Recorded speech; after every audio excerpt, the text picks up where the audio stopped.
de Dakar, Madame l'IF de Ngor Wakam Almadi, Monsieur le directeur de l'école Wakam Camp, l'ensemble des invités, le corps enseignant, chers élèves, chers invités. Donc c'est un propos liminaire pour un peu décliner la symbologie de notre drapeau, qui se décline ainsi: le vert, le jaune et le rouge, avec une étoile verte au milieu de la bande dorée. Le drapeau du Sénégal, adopté depuis 1960, représente notre idéal de paix, de liberté, nos valeurs spirituelles et l'indépendance du pays. Composé de 3 bandes égales. La bande verte, qui représente la verdure, la couleur sacrée de l'islam et l'espérance chrétienne. La bande jaune ou dorée, représentant la savane,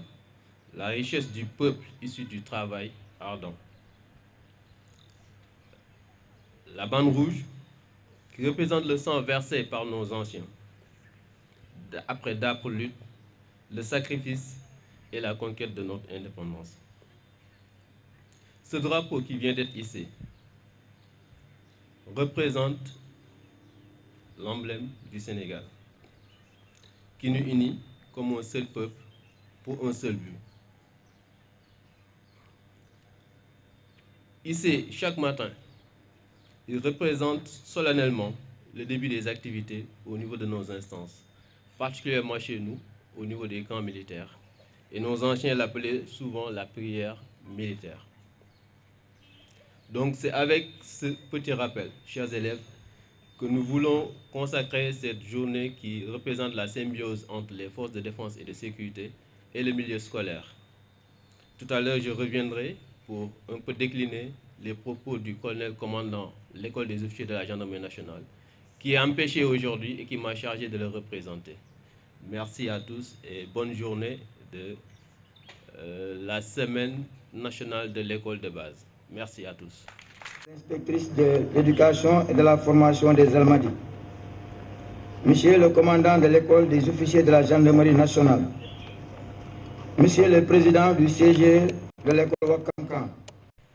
Monsieur le délégué de quartier de la cité Avion, B4, Monsieur le proviseur du lycée Jean Mermoz de Wakam, Monsieur le directeur du CELEPS de Dakar, Monsieur le coordonnateur du CAPEP IF Almadi, Monsieur le coordonnateur du CODEC de Ngor Wakam, Mesdames, Messieurs les chefs d'établissement, directrices et directeurs d'école,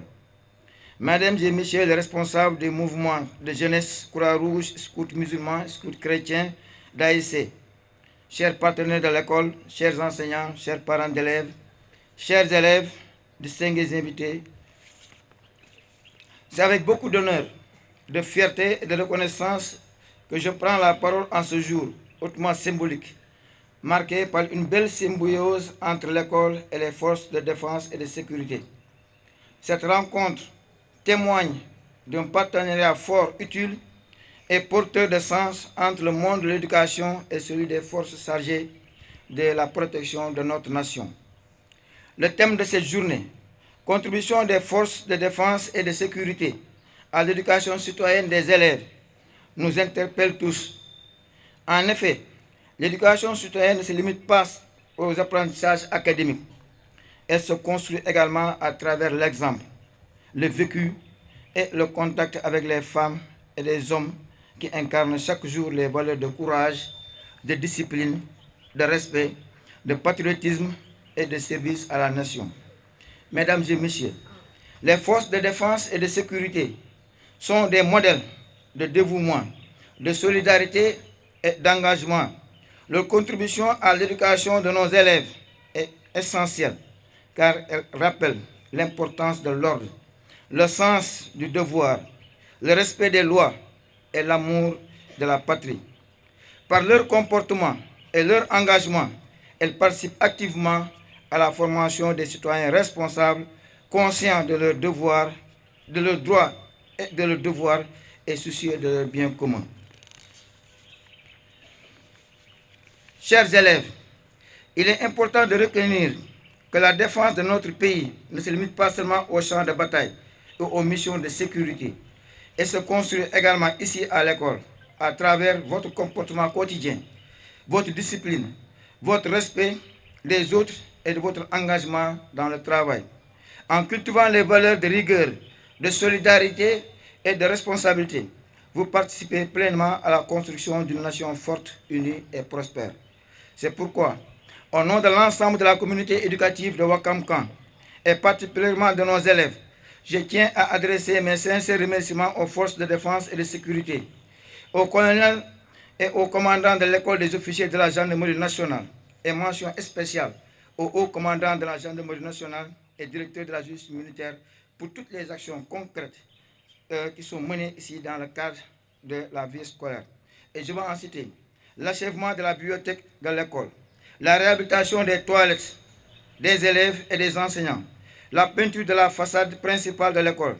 la réfection du bureau du directeur et de la salle informatique, l'équipement de 6 classes en salle et la salle des maîtres en ventilateur, ainsi que les travaux qui sont prévus au foyer électrique et l'installation de projecteurs dans la cour de l'école. Ces réalisations rendues possibles grâce au soutien des forces de défense et de sécurité, au maire de la commune de Ouakam et de nos partenaires, des parents d'élèves, et je veux citer M. Faye, qui nous a cette année réhabilité, achevé complètement la salle des maîtres, témoigne d'une volonté partagée d'offrir aux enfants des conditions d'apprentissage dignes et sécurisées pour leur présence, leur encadrement et les valeurs qu'elles transmettent à notre jeunesse.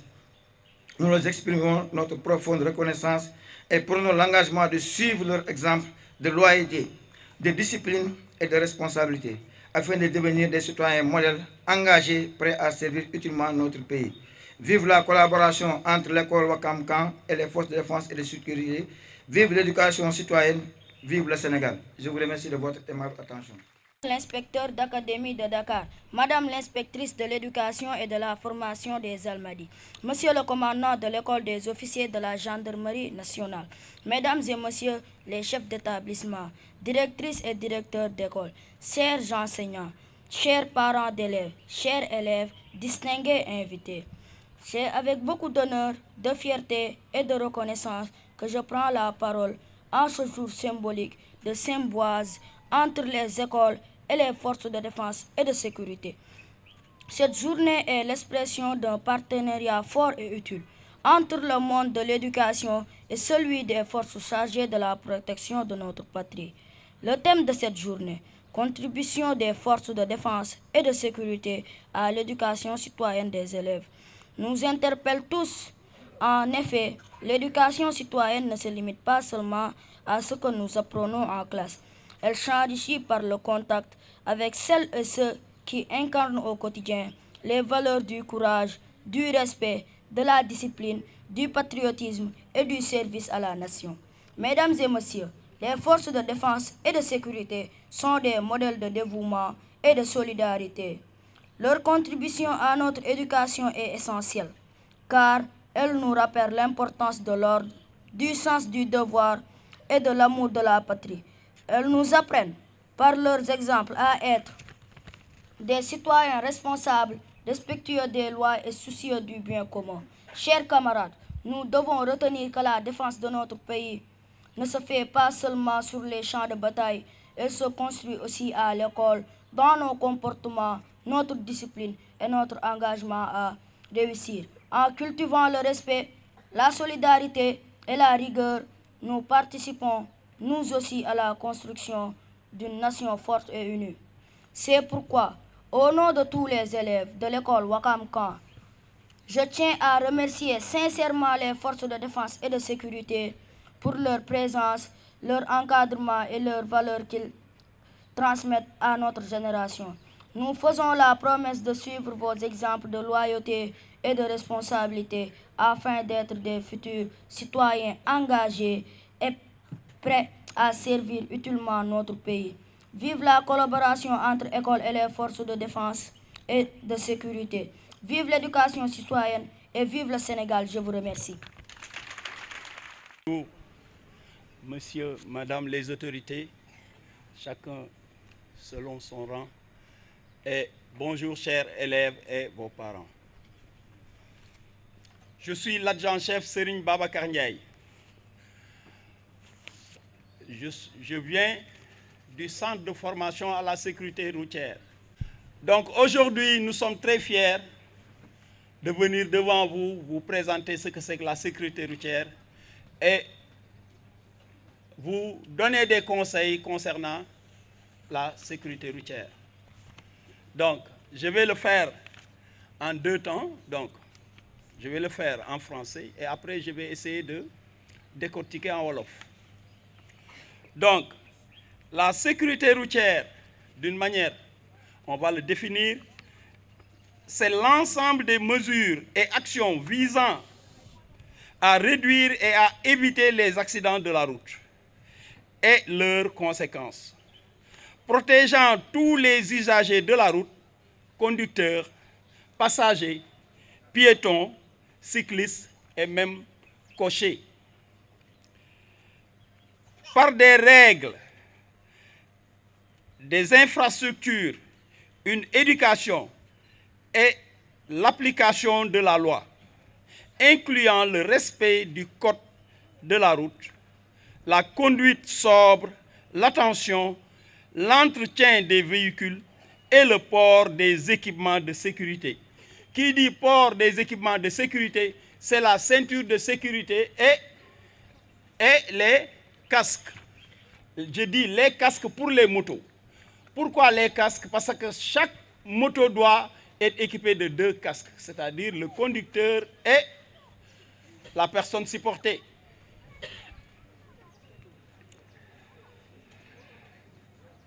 C'est une responsabilité collective pour sauver des vies et garantir une mobilité plus sûre. Silence.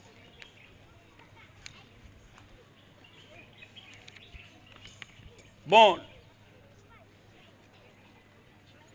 suñu xale yu ndaw yi xam ngeen ne ñoom dégguñu tubaab donc il faut que ñu traduire leen exactement li ñuy wax te ñoom ñoo gën a impacté ci wàllu sécurité routière. Pourquoi? La majeure partie des victimes, ce sont les enfants. Pourquoi? Parce que xale yi ñoom ñooy dem école,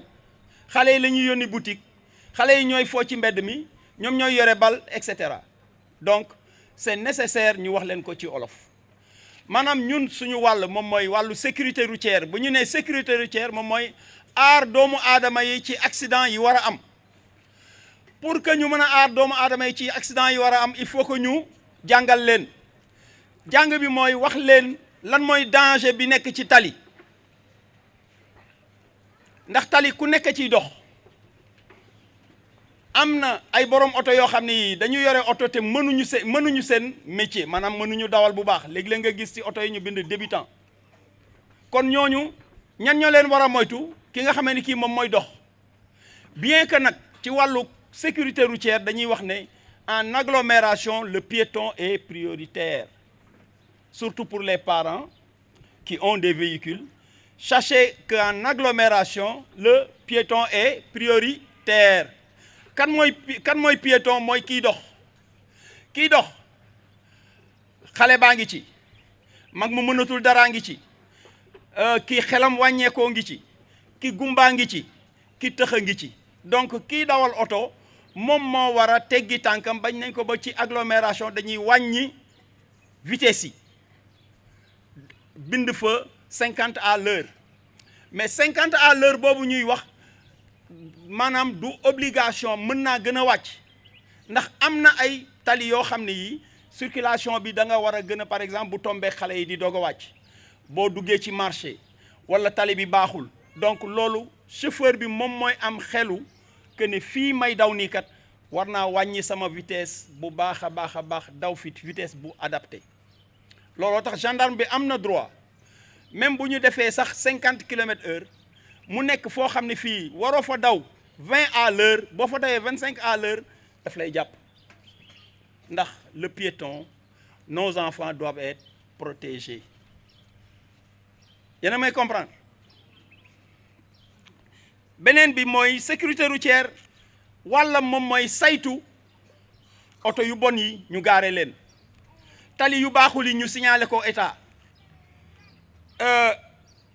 ñu fexe aussi jàngal sunu doom yi ci bi ñuy nekk xale ñu xam ne talikat kenn du ci fo léeg-léeg nga dugg ci yenn koñ fekk xale yi yore seen bal di fo ci tali jaadu na wala jaaduwul ah très bien beneen bi léeg-léeg ñu indi leen am na ñu leen di jëlee seeni kër di leen yeb ci ay moto est-ce que jaadu na ñu yeb ñaari xale ak ñoom ñaata la ñu war a yeb benn te yow mi ñu yeb lan nga war nga am casque wala waroo am casque ndax lan boo daanoo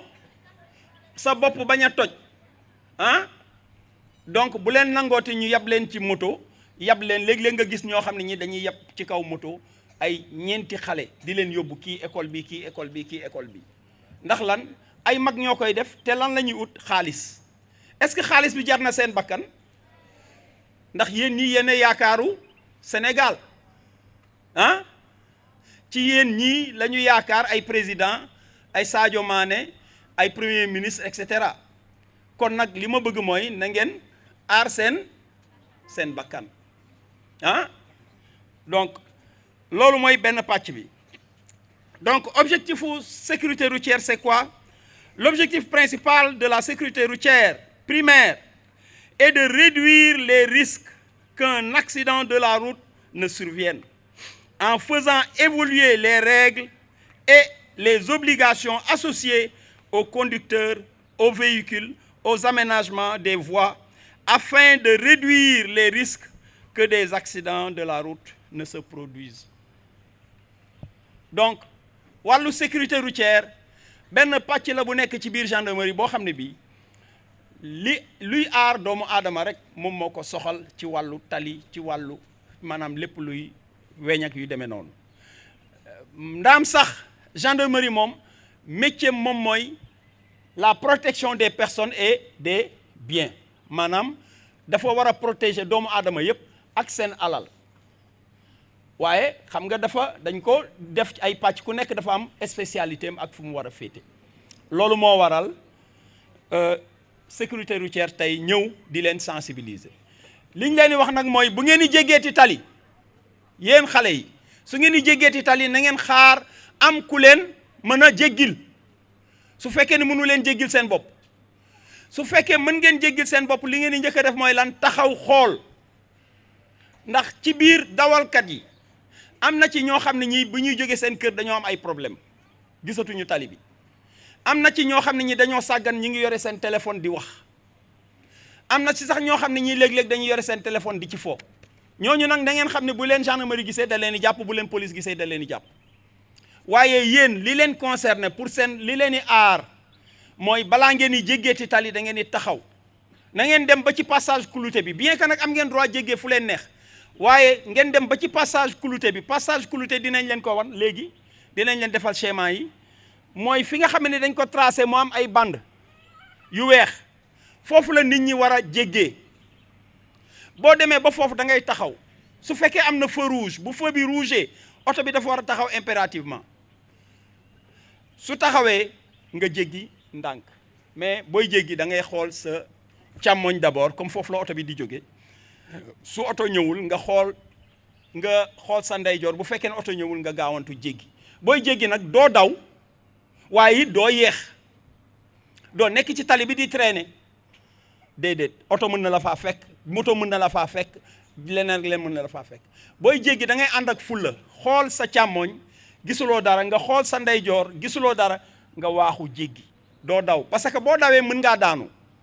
te loolu la ñuy bañ boo daanoo balaa ñu lay gis fekk waa ji agsi na sa kaw dégg ngeen ma ah mi ngoog donc les causes d'accident lii waral accident benn rek moo ma ci gën a soxal du tali bi du oto yi waaye nit ñi parmi les trois grands facteurs de cause d'accident se trouve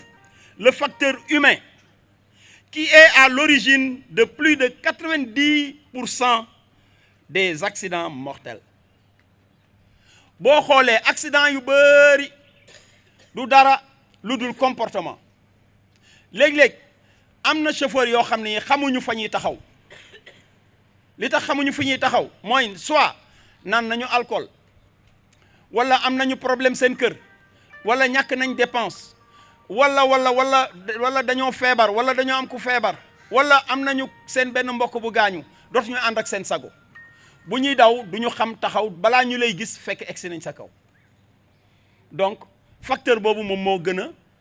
moo ëpp ci lii indi accident moom moo ëpp ci lii rey nit.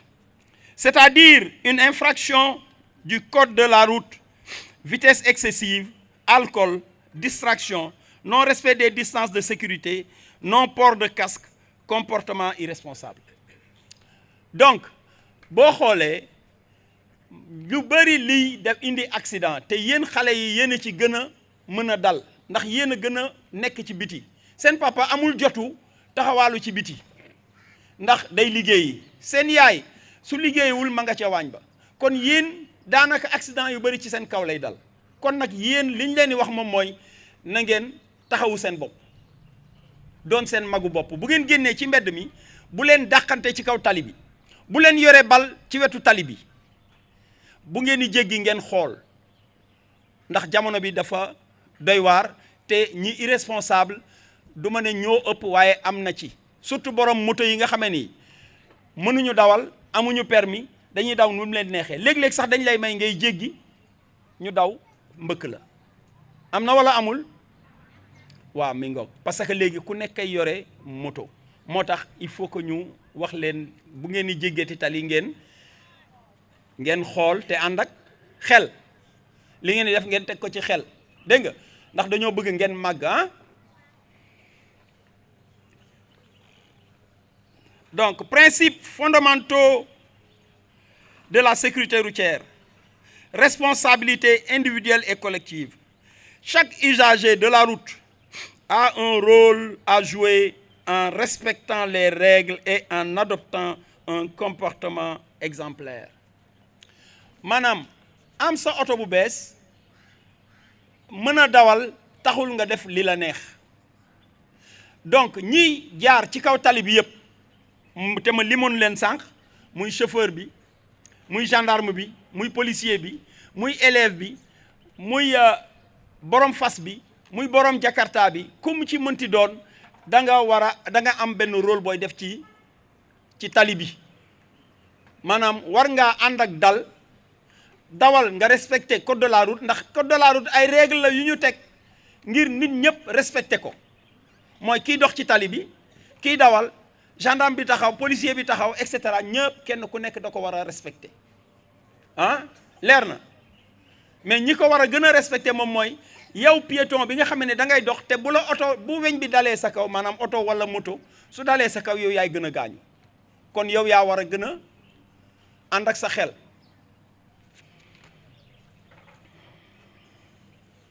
Donc la prévention, il s'agit de l'anticipation du danger, être attentif et adopter des comportements irréprochables. Maanaam su ngeen gisee ni fii kat amul doodaan amul benn luy téye oto wala amul feu rouge wala yu demee noonu yow miy dox da nga war a teey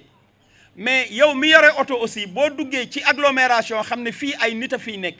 te nit ñëpp yamuñu maanaam ñii seen xel mat na ñii seen gis néew na ñii dañoo feebar et cetera yow kon ku war a dal nga ci biir secteur boobu am na fu ñu war a daw mais am na fu ñu warta daw ndax am na ay tali yoo xam ne dañ ko def pour que nit ñi daw fa 110 à l'heure mooy autoroute am na tali yu ñu tuddee route à grande circulation mooy tali yi nga xamee ni route nationale la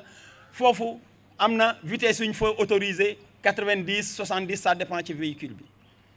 mais bu nekkee ci biir dëkk kenn waratul daw loo yàkkamti war ngaa def ndànk.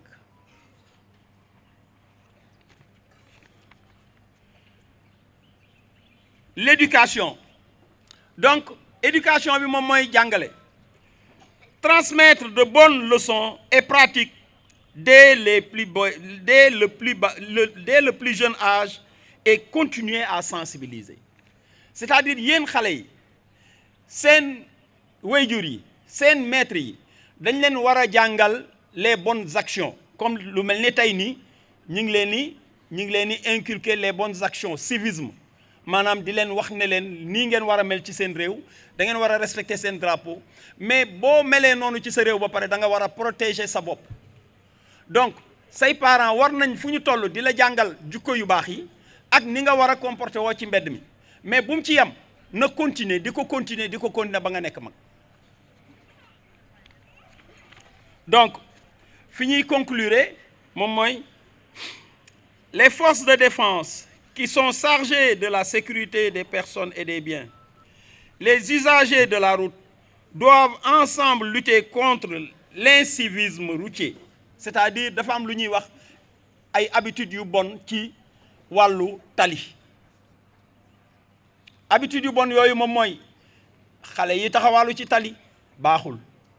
habitudes yu bon yooyu mooy xale yi football ci kaw tali bi ba oto fekk leen fa baaxul. habitude yu bon yooyu moom mooy mag ñi nga xamee nit ñi dañu war a responsable ñu yore seen téléphone di jaay dayoo naan sama bureau sama lii et cetera ba mbëkk nit. wala ñi nga xamee nit ñi dañoo naan alcool ba xamatuñu fu ñuy taxaw wala ñu jël ay stupéfiant maanaam ay lu mel ne ay drogue ak yooyu ba di mbëkk nit ñi. donc yooyu yëpp ay mbir la yoo xam ne yi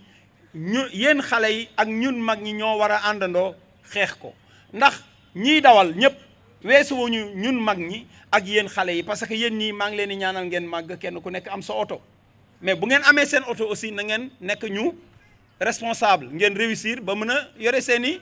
waajur.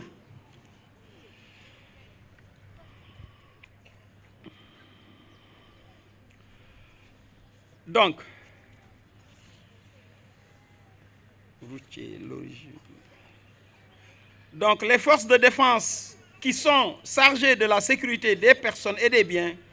et les usagers de la route doivent ensemble lutter contre l'incivisme routier qui est à l'origine de plusieurs accidents de la route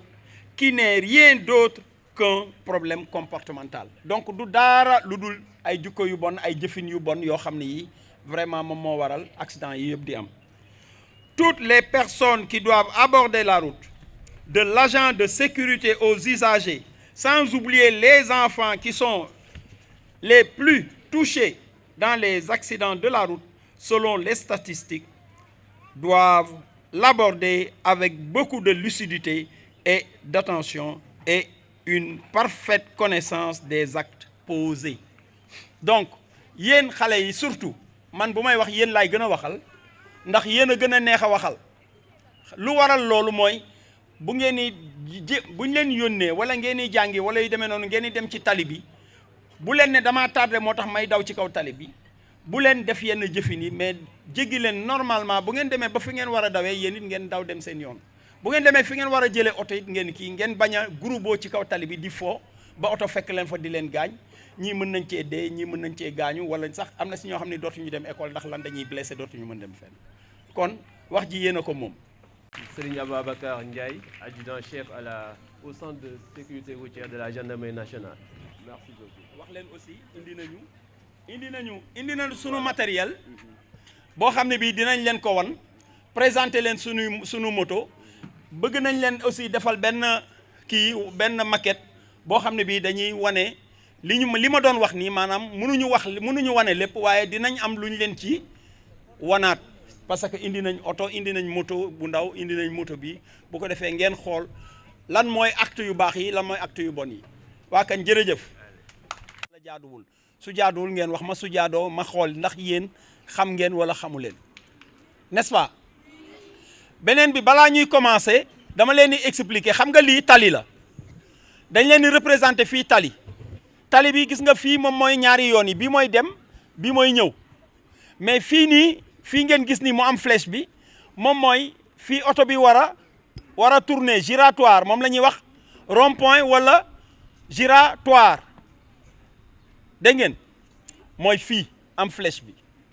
lii mooy panneau de stop maanaam panneau bii ñu samp nii ñu bind ci stop moom mooy panneau de stop fii oto bu fi excès normalement impérativement dafa war a freiner stop mooy lan taxaw. donc normalement bu fekkee ni chauffeur bu muus la wala chauffeur bu mën liggéeyam su egsee dafa war a laal frein xool ndax dara ñëwul wala yu demee noonu moom mooy panneau de stop. panneau bi ci tegu moom mooy halte gendarmerie saay boo ko gisee même buñ la arrêté wul da nga war a ralentir ba nga romb parce que du oto bu romb rek gendarme bi war ko arrêté buy arrêté day xool oto bi ndax amul lu ñuy tere wala luñ ko war a xoolee mais bu fekkee ne amul benn problème boo xam ne bii gendarme bi waru ko arrêté da koy bàyyi mu dem mais bu ci excès dafa war a ralentir lu tax muy ralentir mooy dina am oto yu taxaw war a yéegaat ci tali bi donc bu fekkee ne mi ngi def vitesse balaa mu koy gis day fekk mu dal seen kaw dina war a def ndànk aussi ndax gendarme baa ngi taxaw foofu donc il faut que mu ralentir dégg ngeen tournel ma panneau bële ñoom ñëpp ñu gis ko panneau boobu moom mooy panneau de signalisation de dos d'âne d'obstacle léegi fii am na benn dos d'âne donc dañ koy signaler balaa nga ciy egsi pour que chauffeur bi tamit bañ a yàq otoom dal ci dos d'âne bi oto bi di yàqu normalement loolu liggéeyu kan la liggéeyu mairie waa mairie ak waa sécurité routière ak waa maanaam état bi ah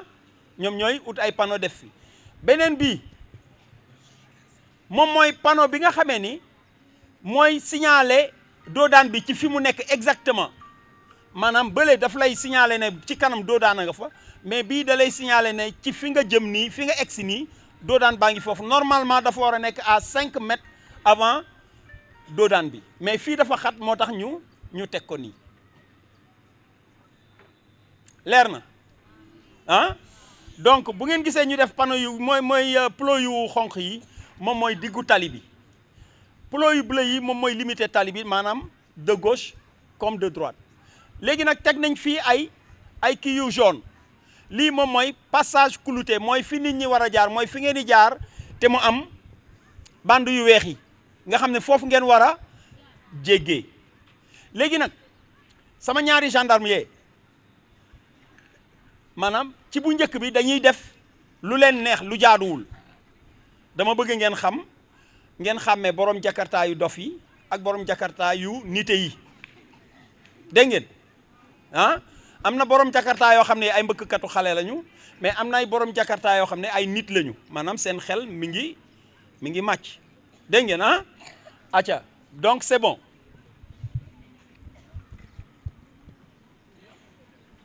léegi xool leen gis ngeen waa ji moom dof la mi ngi jéggi tali bi gis nga ko nu ko neex lay def yore téléphone am ah xoolal dawalkat bi xool gis nga bu waaye donc xam nga da ko doon waaj a mbëkk léegi ñaar ñii kan moo ci gën a dof ah borom moto bi kee ah ndax lan waaw xoolul fu muy jéggi mais xool leen borom moto bi solul gant solul casque est-ce que lii jaadu na ah xool leen waa ji moom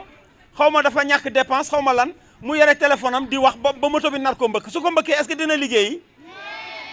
bu fekkoon ne élève la léegi bu fekkee ni dafa tardé bay daw nii su ko moto bi mbëkkee est-ce que dina jàngi ah gis ngeen ko kon loolu baaxul léegi nag xool leen geste yu baax yi nga xam ne moom la ñu war a def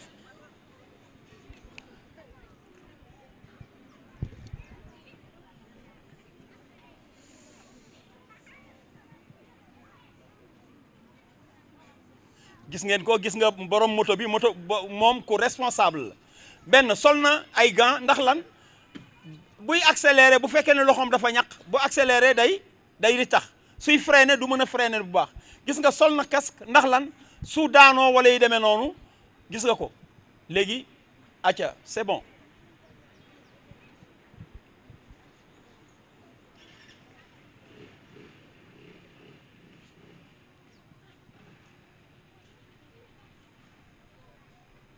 gis nga kii su fekkee ne kii jéggi dafa dof sax waaye borom moto bi moom nite na gis ngeen ko ndax bi mu demee ba jub ko taxaw na xam na ni fii nit ñi ñoo fi war a jàll moom taxaw na ba nit ñi jàll ba pare moom muy kii donte kee moom xam naa ne moom ba tey daa ñàkk dépense rek moo tax gis nga ko buy jéggi mi ngi woote ah waa sama waa ji yow tey du baax de ah ki ku nekk di wax leer na ah ayca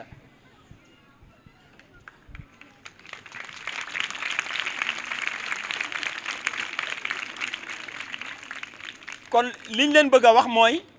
am na ay chauffeur yu nite am na ay chauffeur yu nitewul donc yéen ñi nga xamee ni yéen a bëgg jàmm te bëgg seen wér-gi-yaram yéen a war a nite xool bu ngeen di jéggi ngeen xool borom moto bi ndax kii dina leen may wala du leen may wala borom oto bi ngeen jéggi ndànk waaxu dem seen yoon te bañ a daw leer na ah merci beaucoup.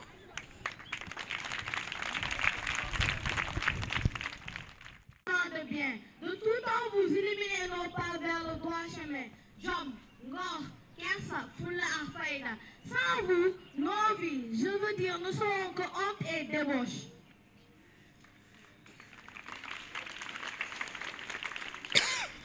Jom, man Jom, nous me demandons, ouais, tu dis comment est que nous sommes.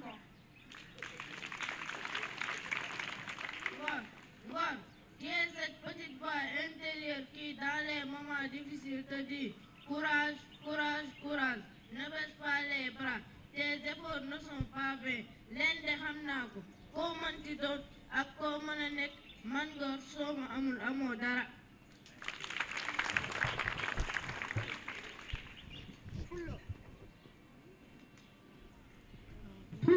Wow, nous devons se contenter de ce que l'on a, ne pas envier les autres, être juste et véridique. La vérité est le compagnon des gens heureux. Wow, ça c'est fait.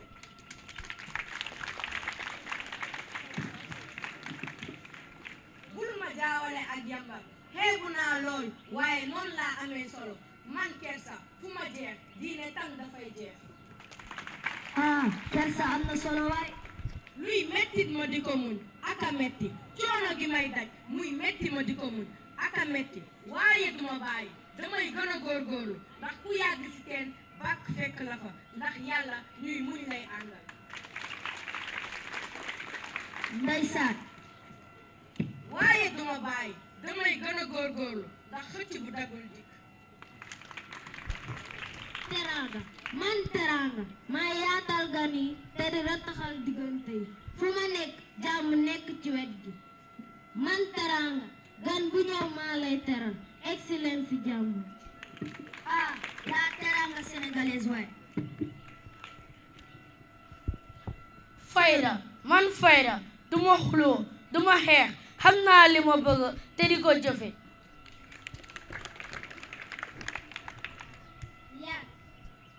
Yaan yaan ndey ji jikko jom ngor kersa muñ fulla ak fayda ku si amul yii la jikko doo tekki te di nga sonn si àdduna.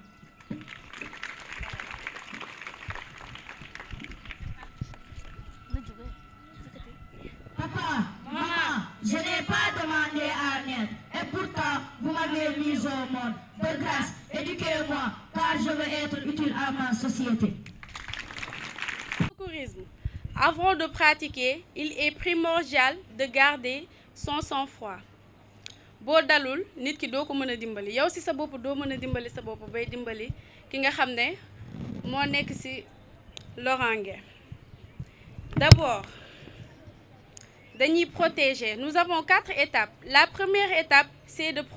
protéger. Protéger le lieu, la victime et soi-même. Pour protéger les lieux, dañuy def li nga xam ni mooy balisage. Bu ñuy baliser nag soit bu ñu amee comme polo yi nga xam ne suñu frère gendarme yi ñoo ko moom bu ñu ko amee mën nañ ko baliser comme bu ñu ko amul on utilise les moyens du bord.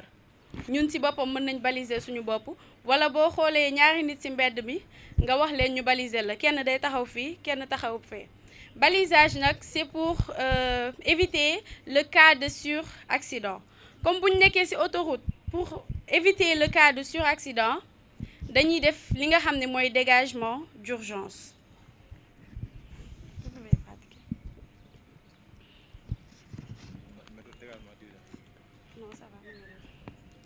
léegi bu ñu protéger ba pare dañuy évaluer l'état de la personne malade ou blessée.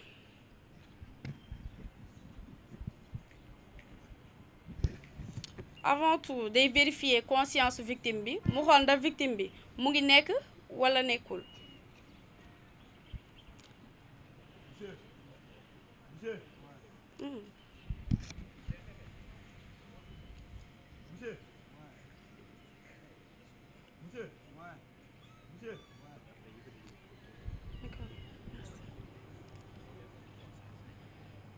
léegi bu vérifier conscience ba pare moom moo may wax ndax victime bi elle est consciente walla inconsciente. nee na victime bi elle est consciente bu nekkee nag victime bi dafa consciente dañuy jéem a wax ak moom xool lan mooy anomalie yi ko dal lan moo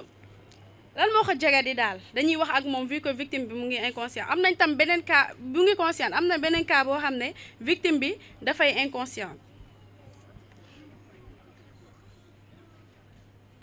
victime bi nag bu inconscienté dañuy def li nga xam ne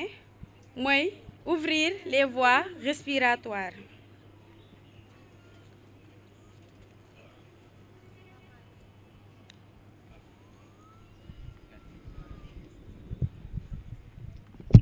Salam alaikum, je me nomme Tchekouta Sakhanokho,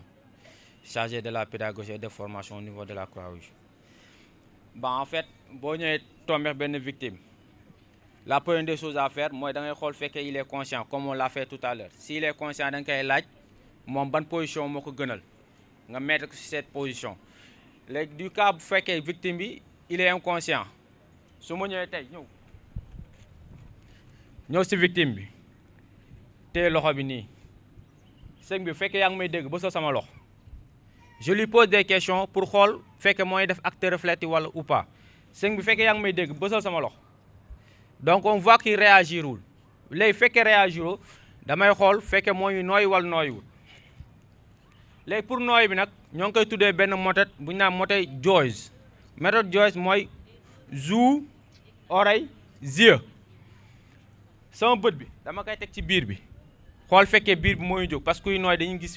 biir bi di jóg di wàcc sama nopp dama koy teg ci baxen bi di déglu fekkee ngelaw bi mooy génn wàllu génnu sama joue bi dama koy jegel tamit xool tàngaay baxen bi fekkee mooy ñëw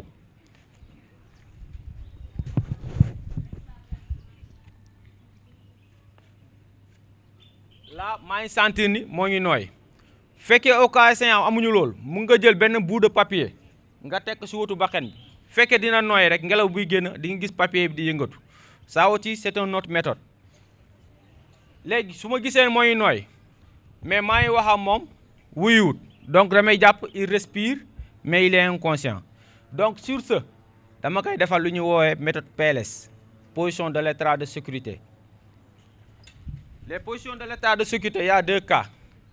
Il y a un cas pour une femme enceinte. xam naa loolu après duñ ko def fii mooy loolu ci côté gauche lañ koy indee n'est-ce pas bu fekkee personne normale dañ koy yóbbu ci côté droite bi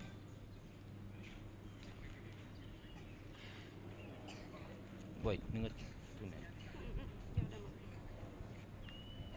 su ma taxee ni ñu gis moo tax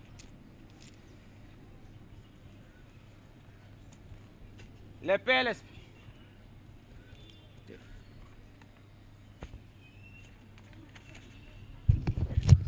les PLS bi su ma koy def vous me voyez léegi une méthode plus simple loxo bii dama koy jël tegee ko nii tànk bii ma yëkkati ko mu sampu nii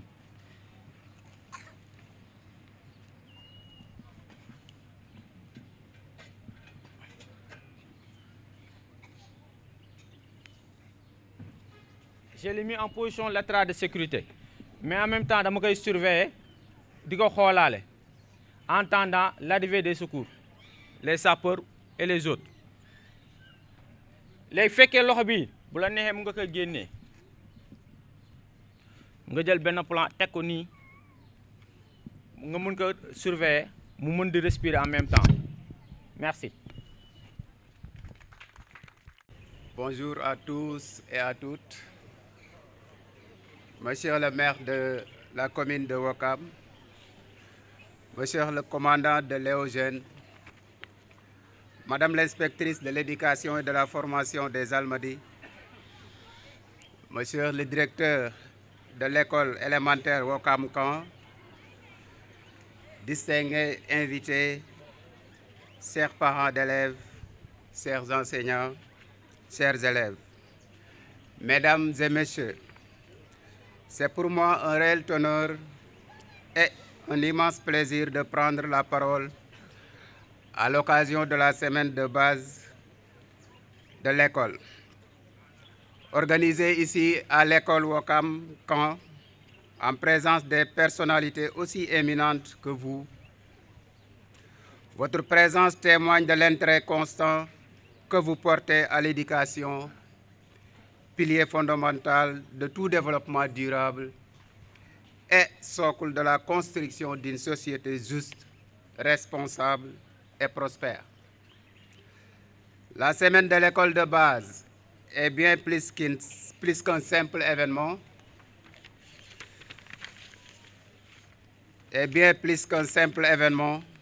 C'est aussi un temps fort de réflexion, de partage et de valorisation de notre école. Elle permet de mettre en lumière les efforts consentis par les enseignants, l'engagement des parents d'élèves, le rôle des autorités, mais surtout le potentiel et les talents de nos chers élèves. L'école de base est le premier creuset où se forgent les valeurs essentielles. Le respect, la discipline, la citoyenneté, le goût de l'effort et l'amour du savoir. C'est ici que naissent les rêves, que se construisent les ambitions et que se dessine l'avenir de notre nation. Nous saluons vivement le leadership du directeur de l'école, l'implication du comité de gestion de l'école, l'accompagnement constant de l'IEF, des Almadies, le soutien des autorités municipales, ainsi que l'appui des forces de défense et de sécurité, qui ne cessent de contribuer à une éducation citoyenne des élèves pour créer un environnement scolaire sûr et propice à l'apprentissage. Chers parents, votre rôle est irremplaçable.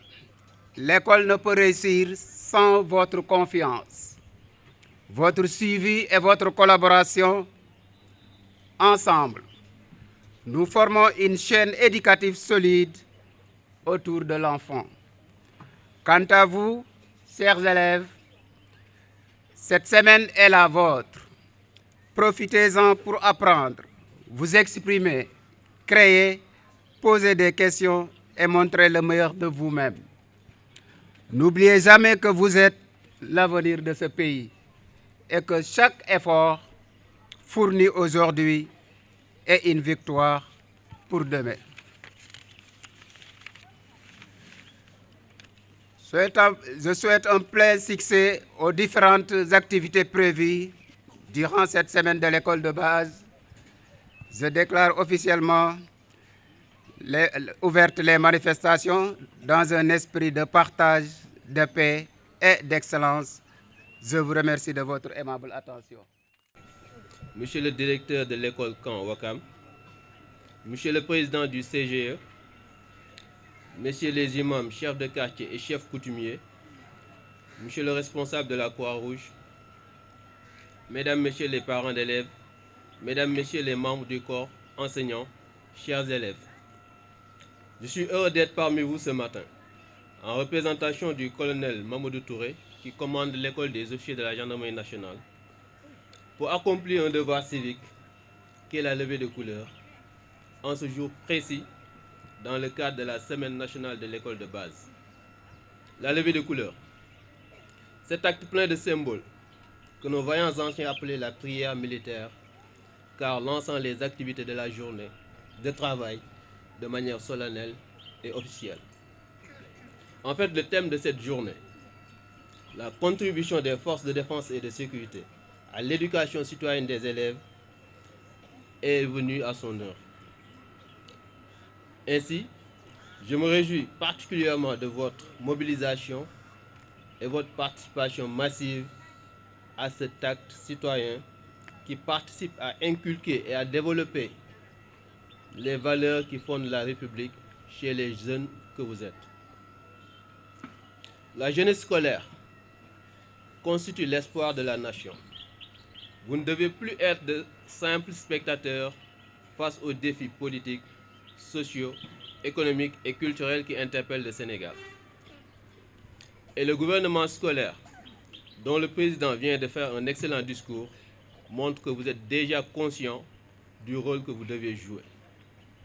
D'ailleurs, c'est pourquoi le programme Wadjal Khaleyi a été conçu et est en train d'être déroulé sur toute l'étendue du territoire national. Je vous exhorte alors, chers élèves, à y participer activement. C'est le lieu ici de rappeler que le ministère de l'Éducation nationale et la Gendarmerie nationale ont signé un protocole d'accord pour davantage formaliser et pérenniser ce partenariat qui nous offre ce cadre d'échange si précieux. Et c'est le moment de transmettre les chaleureuses félicitations et remerciements du colonel Mamadou Touré, commandant l'école des officiers de la Gendarmerie nationale,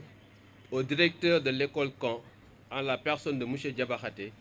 qui n'a ménagé aucun effort pour la réussite de cette activité phare, tout en y associant bien sûr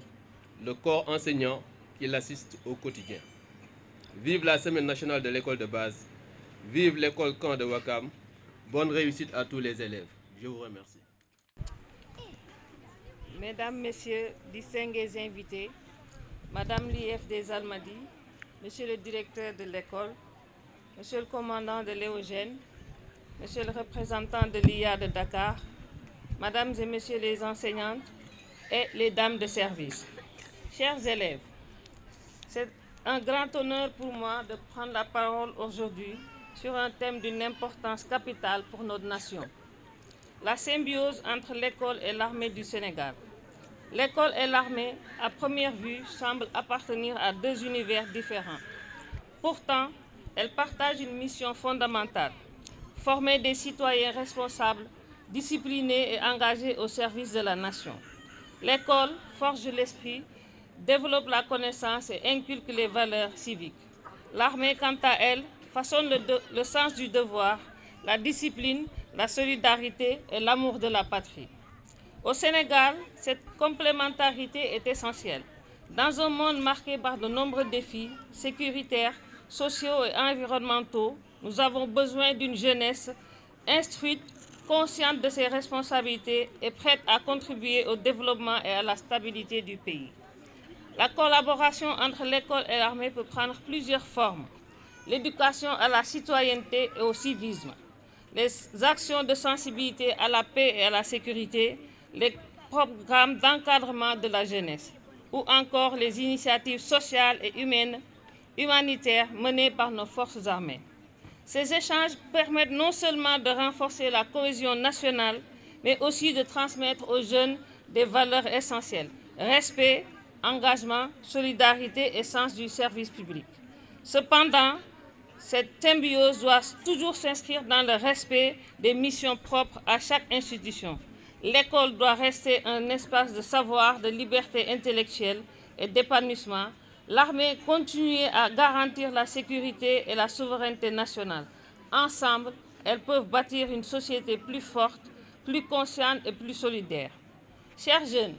vous êtes l'avenir du Sénégal. Que vous choisissiez la voie de l'éducation, de la défense, de la recherche ou de l'entrepreneuriat, souvenez-vous que servir votre pays commence par des valeurs simples, l'intégrité, le travail et le respect des autres.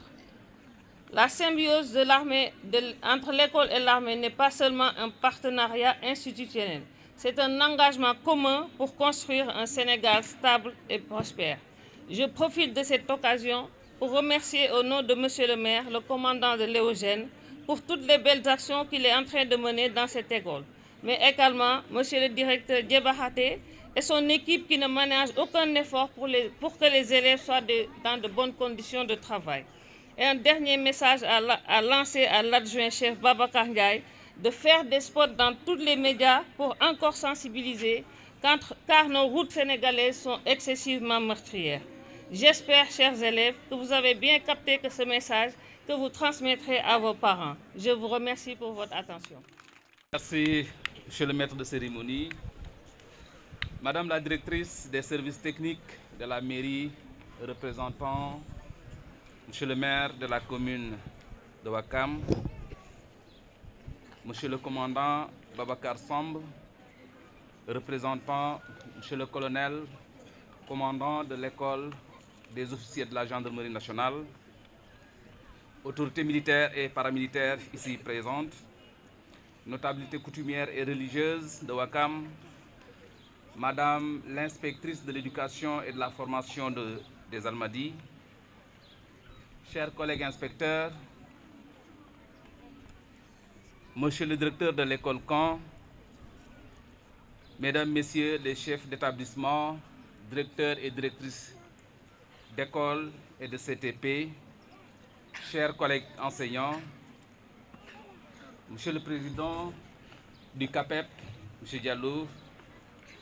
très disponible également, nous apprécions votre présence parmi nous. Monsieur le Président de l'Association des parents d'élèves de l'école Caen, Monsieur Faye, chers parents d'élèves, chers élèves, il m'est agréable de prendre la parole aujourd'hui à l'occasion de cette journée de symbiose avec les forces de défense et de sécurité, dont le thème est la contribution des forces de défense et de sécurité à l'éducation citoyenne des élèves. Ce thème pose la problématique de la société éducative qui résume la vision de l'éducation nationale. Vision qui appelle chaque citoyen à devenir éducateur, où chaque espace devient un lieu d'apprentissage et chaque rencontre une leçon de vie. Chers élèves, li ma doon wax sànq di rafetlu sama teewaay fii moo di ne ndaje mi comme ni que seen président waxee fii dafa jëmmal li ñuy wax vision bu éducation nationale. Parce que vision éducation nationale def ne dañu war a jógee ci système éducatif dem ci société éducative te société éducative boobu dafa war a nekk loo xamante ne chaque citoyen doit devenir un éducateur te li fi xew tey wane na ko. Monsieur le commandant, c'est un gendarme, c'est un militaire, aujourd'hui éducateur la li ñu jàngee ci moom bëri na sur le drapeau, sur le civisme et la citoyenneté. L'adjudant Ndiaye est un militaire, est un gendarme te li ñu jàngal ci sécurité routière bëri na. Keneen ak keneen mën nañ ko def, Madame Lief waxatuñu ko, inspectrice la jàngalekat yi. Donc dans la société éducative, chaque citoyen doit devenir un éducateur, où chaque espace devient un lieu d'apprentissage. L'école est un lieu d'apprentissage par excellence. La maison également doit être un lieu d'apprentissage. Les casernes et ailleurs, partout, ces lieux doivent servir à l'apprentissage. Donc xale yi njàng mi naam école ci école lañ ko séentu mais kër ga itam dañ fa war a jàng feneen ak feneen ci club yi ci collectivité éducative yi ci club de gymnastique yi ci équipe de foot yi fépp war nañ fa mun a jàng liñ ciy firndeel ne njàng fépp la. gaynde yi nga xamante ne ñoo jël coupe d'Afrique tout récemment à Rabat lu bëri mun nañ ko jàngee ci ñoom. Sànq yéen a ngi doon wax jom, yéen a ngi doon wax ngor, yéen a ngi doon wax fit, yéen a ngi doon wax engagement, loolu yëpp ñoom wone nañu ko ci final bi. Loolu moo tax ñu yem ndam li indil ñu ko. Donc loolu itam même dans le cadre sportif mun nañ fa jàngee lu bëri ci ay valeurs, ci ay comportements. Mais itam société éducative dafa nekk ne chaque rencontre doit être une leçon de vie. Et tey li ñu gis fii doy na firndeel ne ndaje bu nekk war nañ fa jàngee lu bëri ci àdduna bi. Celle d'aujourd'hui particulièrement, messieurs et dames, en est une appréciée à l'aune de la pertinence et de la qualité des prestations auxquelles nous avons eu droit tout à l'heure. La rencontre d'aujourd'hui a placé l'école au cœur de la gendarmerie et la gendarmerie au cœur de l'école. Elle vient rappeler que l'école doit être une école de la formation intellectuelle mais aussi celle de la formation citoyenne et morale. xale yi wax ngeen ko ñi ma jiitu ci kàddu gi firndeel nañ ko ñëwaat nañu ci naam école li njàng ak njàngale la mais sécurité du nekk rek gendarmerie moo koy assurer fii lay commencer ci jàngal xale yi ci engagement ci vraiment mobilisation pour que ñoom itam ñu mun a contribuer à l'effort de sécurisation du pays. Car Monsieur le ministre le disait avec beaucoup de conviction à la cérémonie de signature de la convention avec son homologue des forces armées, les forces de défense et de sécurité sont les gardiens silencieux de notre stabilité, les sentinelles éveillées de notre paix, les symboles vivants de notre dignité. Ces hommes et ces femmes, dans l'ombre et dans la lumière, incarnent au quotidien les valeurs qui maintiennent un pays debout. La discipline, la vigilance, la loyauté, le sens de l'honneur, le courage, la rigueur morale, l'abnégation, la maîtrise de soi, le sens de l'intérêt général et le sens du sacrifice. Et au ministre de continuer. Il porte ces hommes-là des forces de défense et de sécurité, gendarmes, policiers, militaires et autres. Il porte ces hommes-là en eux la noblesse de servir sans attendre, de protéger sans hésiter, de défendre sans faillir. Et c'est précisément ces valeurs, ces vertus, ces repères que nous voulons aujourd'hui transmettre à nos enfants. On perçoit souvent les forces de défense et de sécurité uniquement sous l'angle de la protection du territoire ou du maintien de l'ordre. Pourtant, le soldat, le gendarme ou le policier est avant tout un citoyen en uniforme, un modèle de discipline et de dévouement. En venant vers les élèves, les forces de défense et de sécurité ne transmettent pas un savoir technique uniquement, elles transmettent des valeurs. C'est tout le sens de l'organisation de cette journée de symbiose avec la gendarmerie. Chers élèves, en observant ces hommes et ces femmes en uniforme, ne voyez pas seulement la force, voyez le service, voyez les valeurs qu'ils incarnent. Chers élèves, xale yi may leen ba nopp ma wax leen li ma doon wax léegi moo di ne jàmbaar yi ngeen gis muy gendarme yi muy police muy armée muy ñeneen ak ñeneen ci corps militaire ak paramilitaire yi su ngeen leen gisee bu leen gis rek homme de tenue bi maanaam kii jàppaati d'ailleurs comme adjudant ni mu ko doon waxee léegi ku deful lu ñaaw ku deful lu bon amoo looy tiit gendarme amoo looy tiit policier mais su ngeen leen di gis da ngeen di war a xam ne ñii ay citoyen lañ ay citoyen yu modèle xam ne ñii ay jàmbaar fàq tëdd lañ ay ñoo xamante ne dañu gëm seen réew ñoo xamante ne dañ pare pour dee ngir que yéen ngeen dund ñoo xamante ne pare nañ joxe seen bakkan pour que drapeau bii ñu doon màggal sànq taxaw pour que Sénégal nekk en paix nekk en sécurité ñoo xamante ne ci naaj bi ci lëndëm muy taw muy naaj dañuy taxaw pour que ngeen nekk en sécurité pour que ngeen mun a nelaw pour que ngeen mun a jàng dafa nekk ñoo xamante ne dañu gëm seen réew dañu fas yéene pour dee seen réew donc su ngeen leen gisee bu leen gis kiy jàppaate gis leen ne ñii da ngeen leen war a roy ci seen jikko da ngeen war a roy ci seen taxawaay ci seen i comportement ci seen loyauté ci seen i discipline gis ngeen leen depuis loolu fi ñu nekk kenn ci bougé wul kenn ci waxul li ñu leen di sant la ñuy def duñ ci yokk duñ ci wàññi c'est ça la discipline ñii mooy le symbole de l'engagement engagement mooy nga dem fàtte sa bopp fas yéene sa réew jaral na lépp yëkkati sa raaya sa maqaama sa honneur yu réew jaral la nga joxe lépp même jusqu'au sens du sacrifice ultime loolu la gaynde yu wone moo tax ñu indi coupe bi loolu da ngeen ci war a jàngat taxaw ci roy leen ci pour que su déwénee su ëllëgee ngeen mun a doon ay mag yoo xamante da ngeen di jël seeni responsabilité mun a remplacer ñun ñii fi nekk ñi nga xamante ne ñooy taxaw réew mi instant yi nii donc loolu ngeen war a jàngee ci ñoom. Voyez donc les valeurs qu'ils incarnent, je disais tout à l'heure. Être un bon citoyen, c'est accepter que l'intérêt général passe avant l'intérêt particulier. C'est l'essence même de l'engagement des forces de défense et de sécurité que nous souhaitons instiller dans chacune de ces classes. Donc, ñi ngeen di gis nii muy force de défense et de sécurité seen qualité seen valeur yi nga xamante ne ñoom lañ lamboo te ngeen wax ko léegi ci seen sketch di jom di ngor di fulla di fayda et surtout yar ak teggin ñun loolu lañ bëgg ngeen